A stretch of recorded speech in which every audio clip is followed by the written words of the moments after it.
कहाँ था भैया, है ना?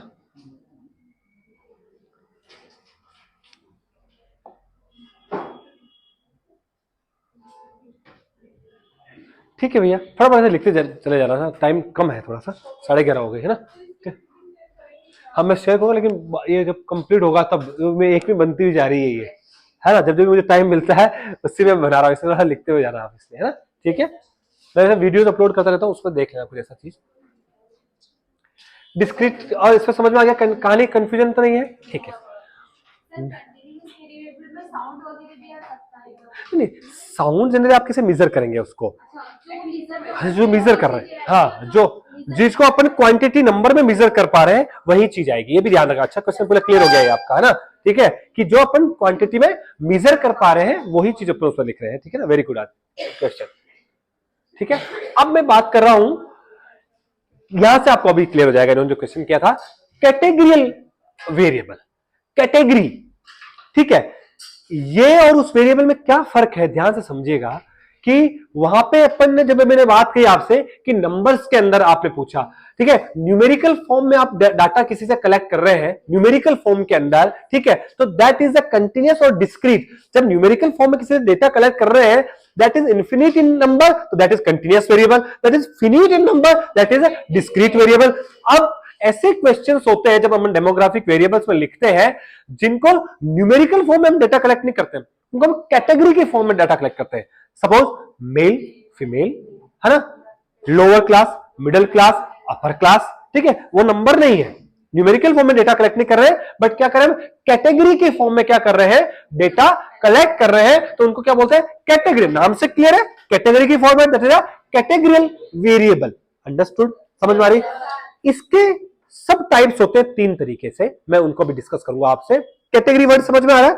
कैटेगरी होती है, इसी कैटेगरी को, ये सब कहानी है ना बहुत बारीक बारीक सी है, ठीक है, तो उसको 3 पार्ट में डिवाइड किया है। मैं पहला टाइप की बात करूं आपसे, that is a nominal variable. It means that categories that do not have a specific order to them. ऐसी कैटेगरी नॉमिनल जिसका कोई स्पेसिफिक ऑर्डर नहीं है। सपोज जेंडर, मेल और फीमेल, आप मेल को पहले लिख दे चाहे फीमेल को पहले लिख दे, कोई कैटेगरी तो है, कैटेगरी तो है, ठीक है, बट उनका कोई एक ऑर्डर नहीं है। ठीक है, जैसे lower, middle, higher, mild, moderate, severe, that is order. उसको ऑर्डर में लिखना पड़ेगा, पहले मॉडरेट लिख दूं, फिर मैं सीवियर लिख दूं, फिर माइल्ड लिख दूं, वो नहीं चलेगा आपको। दैट इज एक हायरार्की, दैट इज हायरार्की। समझ रहे आप? हाँ, जिसका कहीं ना कहीं ऑर्डर है, एक कोई कोई ऑर्डर है, ठीक है, लेकिन ऐसे वेरिएबल जिनका कोई भी क्या है, स्पेसिफिक कोई ऑर्डर नहीं है, वो कैटेगरी तो है, तो उनको कौन सा वेरिएबल बोलते हैं भैया? नॉमिनल वेरिएबल बोलते हैं। अंडरस्टूड? क्लियर है? ठीक है, नेक्स्ट इसी से मिलता जुलता एक को है, that is a dichotomous variable. आपने वर्ड सुना होगा जो क्वेश्चंस, डाइकोटोमस, मैं टूल्स बताऊंगा तब आएगा इसमें भी। डाइकोटोमस, डाइकोटोमस का मतलब क्या है? 2 ऑप्शन है आपके पास, only 2 options you have, either right or wrong, yes or no, true or false, है ना? तो ऐसे वेरिएबल्स, वो भी कैटेगरी है, नंबर तो है नहीं, 1 2 3 4 नंबर नहीं है, that is category, that is A category. लेकिन डाई, डाई का मतलब 2, बाई भी बोलते हैं, डाई भी बोलते हैं, डाइकोटोमस या बाइकोटोमस भी बोलते हैं, बाइकोटोमस शायद होगा नहीं, पर बाई का मतलब 2 होता है, ऐसे बता रहा हूं आपको। तो डाइकोटोमस वेरिएबल का मतलब क्या है? जिसपे आपके पास ऑप्शंस कितने हैं? ओनली 2 ऑप्शंस हैं, ओनली, ठीक है, आइदर यस और नो, ठीक है, ठीक है। जनरली जेंडर को भी बहुत बार अपन डाइकोटोमस कह सकते हैं, आइदर जब आप उसमें केवल मेल और फीमेल लिख रहे हैं, तो अगर मेल, फीमेल और ट्रांसजेंडर भी लिख रहे हैं तो फिर वो डाइकोटोमस में नहीं आएगा।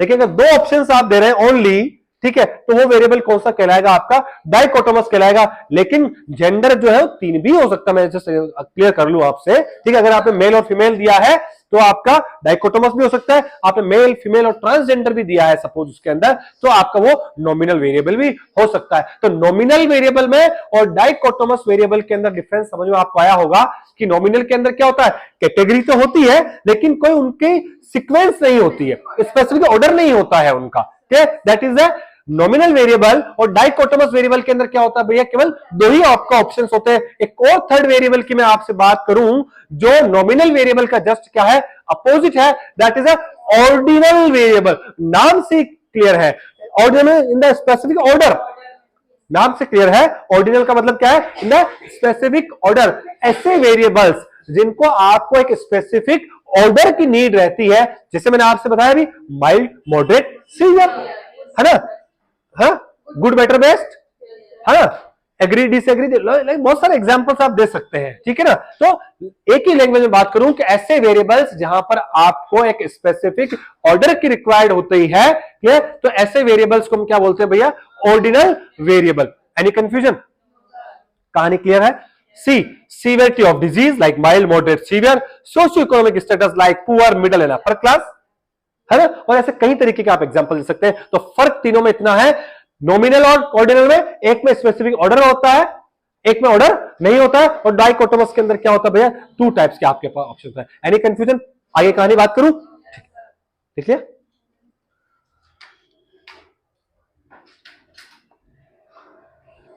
ऑपरेशनल डेफिनेशन, इसको समझना है आपको थोड़ा सा।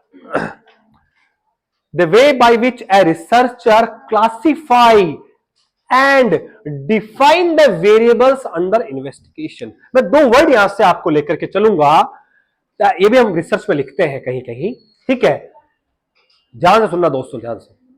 कंसेप्चुअल डेफिनेशन होती है और एक होती है ऑपरेशनल डेफिनेशन। रिसर्च ज्यादा मुझे बोर्ड की जरूरत पड़ेगी नहीं इसके अंदर, है ना, केवल गले की आवाज ही बाकी काफी, ठीक है।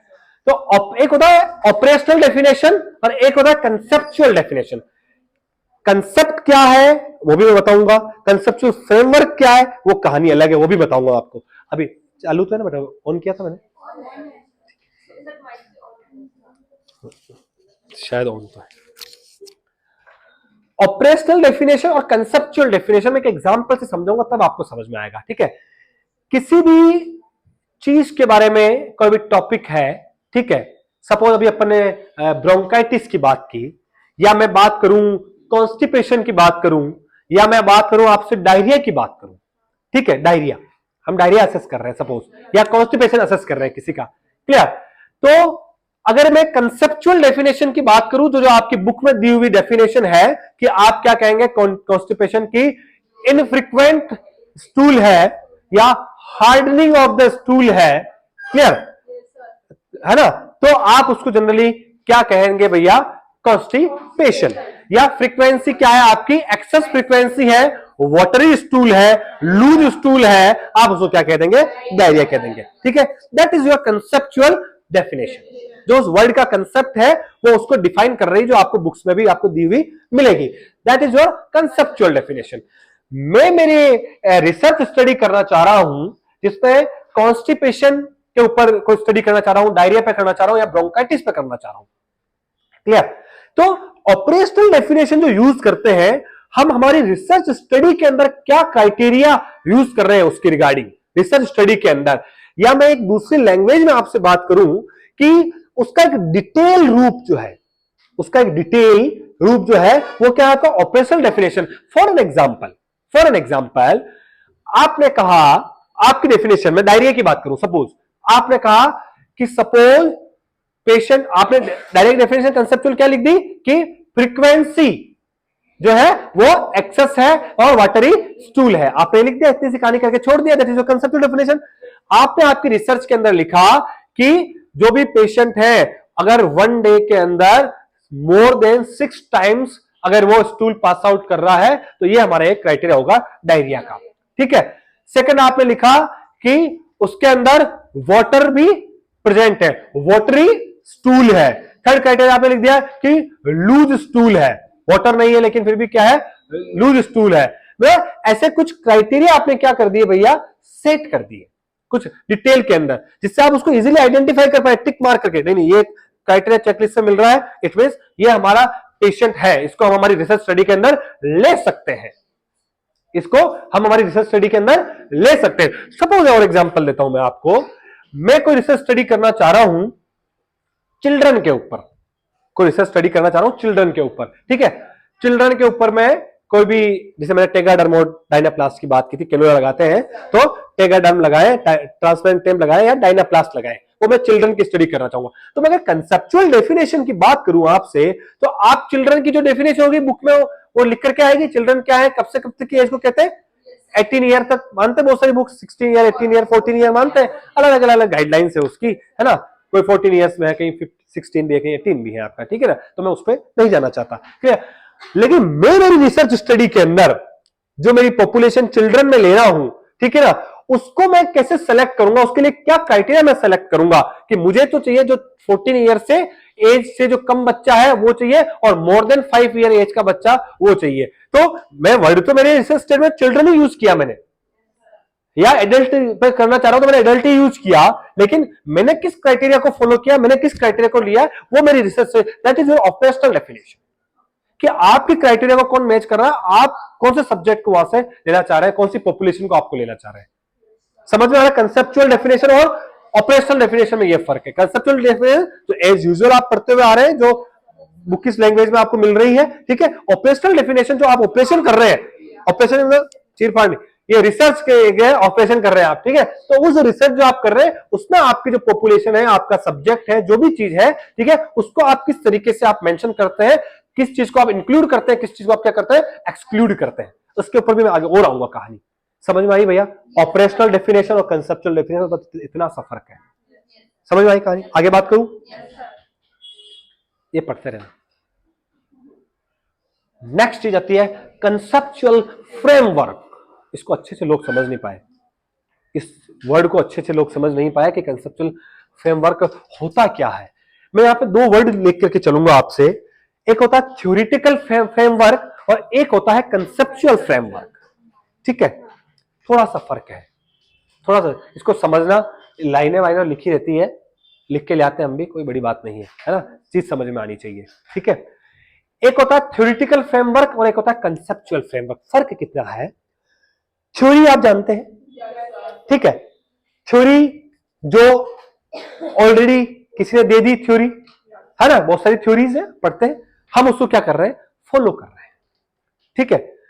तो थ्योरेटिकल और फ्रेमवर्क का मतलब क्या होता है? एक स्ट्रक्चर, एक स्ट्रक्चर है, ठीक है, किस किस तरीके से थ्योरी दी, इसके बाद इसे फॉलो करना है, इसका एक स्ट्रक्चर पैटर्न है, उसको हम फॉलो कर रहे हैं, ठीक है। ऑलरेडी दी हुई है, उसको हम फॉलो कर रहे हैं, ठीक है, that is a theoretical framework, ठीक है। और कंसेप्चुअल फ्रेमवर्क, क्या फर्क है? अब मैं बात करता हूं आपसे, कोई भी एग्जांपल ले लेता हूं मैं चलो मैं प्रोफेशन का एग्जांपल ले लेता हूं। मैं टेलर हूं, ठीक है, हाँ, बाई कास्ट में टेलर हूं, ठीक है। तो अगर मैं मेरे ऑक्यूपेशन का बात करूं, मैं मेरी ऑक्यूपेशन की बात करूं, तो टेलरिंग जो है वो मेरा ऑक्यूपेशन है, ऑक्यूपेशन, प्रोफेशन मेरा नर्सिंग है ना।